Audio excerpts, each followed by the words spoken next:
देखिए, हम सब ने एक नियम बनाया है, बकरीद की पूर्व संध्या पर हम गोदान करते हैं, क्योंकि कुछ असामाजिक तत्व जो हैं वो भारत के कानून का पालन नहीं करते हुए बकरीद पर गाय की कुर्बानी कर देते हैं। तो हम ये मैसेज देते हैं कि गाय की कुर्बानी नहीं होनी चाहिए, गोदान होना चाहिए, गो सेवा होनी चाहिए। और हम विशेष तौर से इकट्ठा हुए हैं बीफ पार्टी नहीं, काऊ मिल्क पार्टी, क्योंकि हमारे नबी पैगंबर हजरत मोहम्मद सल्लल्लाहु अलैहि वसल्लम ने फरमाया गाय का दूध शिफा है, गाय का घी दवा है और इसका मांस बीमारी है।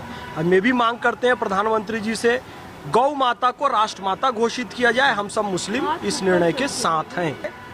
इस्लाम क्लियर कट कहता है कि आप जिस देश में रहेंगे उस देश के कानून का पालन करेंगे।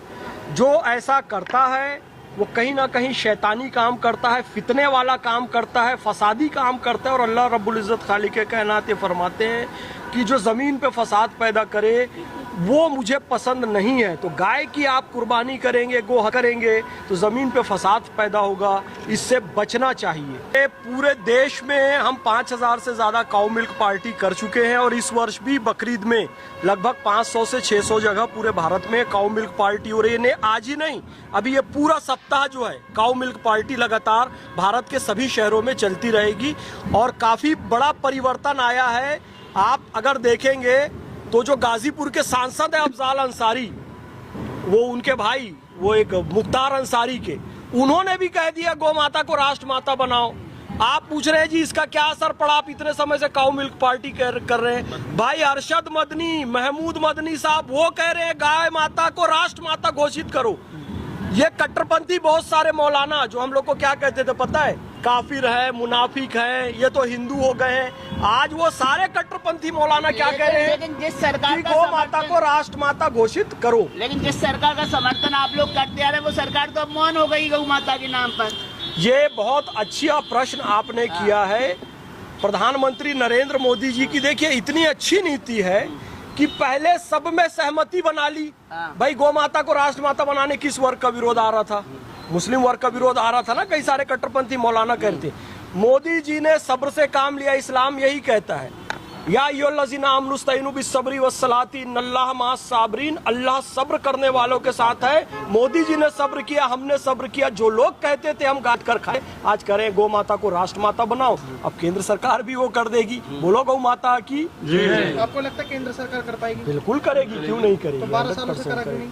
आप करेंगे? अरे भाई सहमति से बनती है। मैंने कहा ना सहमति नहीं थी, अब सहमति। अब ये बताओ, जो कट्टरपंथी मौलाना कहते थे हम गाय ज़िबा करें, अब सब कह रहे ना गाय को राष्ट्रीय पशु बनाओ, राष्ट्रीय प्राणी बनाओ। लेकिन एक समय आप भी तो मदनी को आमदनी पार्टी बोलते थे, अब आप मदनी का समर्थन कर रहे हैं। कोई समर्थन नहीं कर रहे, मदनी हमारा समर्थन कर रहे हैं। मदनी हमारा समर्थन कर रहे हैं। अब मदनी जी हमारा समर्थन कर रहे हैं। लेकिन ये अकल आ कैसे गई? इतने सारे जैसा आप लोग बोल रहे हो कि गाय को राष्ट्रीय पशु या माता घोषित कर दो, ये अकल आ कहाँ से गई? इसलिए आ गई क्योंकि सच्चाई पे थे हम।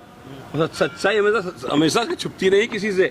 वो लोग काम कर रहे थे शैतानियत का, हम काम कर रहे थे इंसानियत का। तो हमेशा इंसान आगे रहते हैं, जीते हमेशा होती है इंसानियत की, वही हम जीते हैं आज। क्या इस बात की गारंटी है कि कल जो है भारत के अंदर किसी भी कोने में कहीं पर भी गाय की कुर्बानी नहीं होगी? बिल्कुल नहीं होनी चाहिए, और उसकी गारंटी आपको भी लेनी पड़ेगी। जो करेगा काम करे शैतान का, और शैतान को पत्थर कानून के जरिए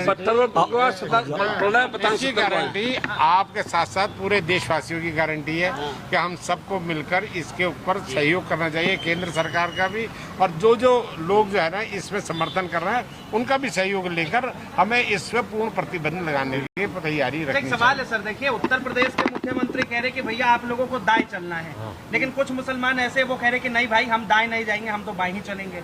वो कह रहे भैया सड़क पे नमाज मत पढ़ो, वो कह रहे हम सड़क पे पढ़ेंगे, जो करना है। देखिए भाई साहब, एक बात समझिए, जो समूह जो होता है ना, एक आदमी दो आदमियों से नहीं चलता है। जो समूह है, समूह क्या कह रहा है कि हमें सरकार का सहयोग करके काम करना चाहिए।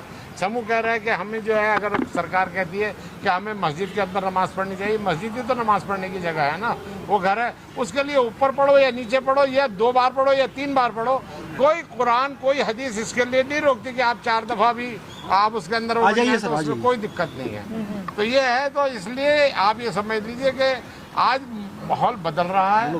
सरकार ने जो मन की इच्छा थी वो आज बदल रहा है, दबाया जा रहा है। नहीं बदल रहा है, माहौल दबाया नहीं जा रहा है।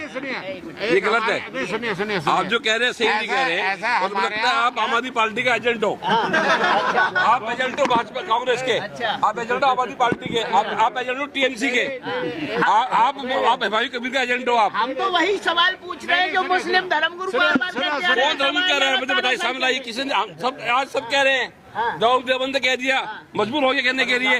गाय को आप प्राणी बनाइए, राष्ट्रीय पशु घोषित कीजिए। गाय माता को आज राष्ट्रीय पशु घोषित करने के लिए मोदी ने भी कह दिया, जो हमारा विरोध करते, हमारा विरोधी था। ऐसा नहीं है। सुन लीजिए, बात बता रहा हूँ। आप जो बात बार बार कह रहे हैं, हुमायूं कबीर के अल्फाजों को आप बद दोहराइए। जो काम करेगा शैतानियत का, शैतान का कहलाया जाएगा। और शैतान को